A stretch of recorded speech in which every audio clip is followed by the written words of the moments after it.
মওলা আমি তো গুনাহ করেছি, তোমার দরবারের আসামি। মওলা তুমি যদি মাফ করে দাও, আমাকে প্রশ্ন করার কেউ নাই, আমাকে জিজ্ঞেস করারও কেউ নাই, আমাকে আটকানোর কেউ নেই। বান্দা যখন অনুতপ্ত মন নিয়ে বারবার বলতে থাকে, রব্বে করিমের রহমত তাকাইতে থাকে, তাকাতে তাকাইতে এক সময় রব্বে করিম বলে, বান্দারে তোর বলার ধরনটা পছন্দ হয়েছে, তোর ডাকার ধরনটা পছন্দ হয়েছে, তোর চোখের পানি পছন্দ হয়েছে, তোর বলাটা পছন্দ হয়েছে।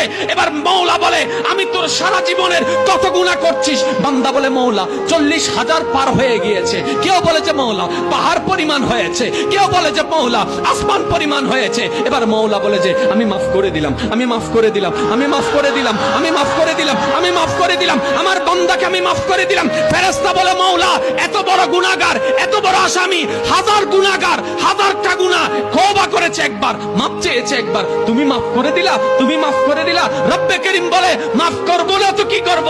বান্দা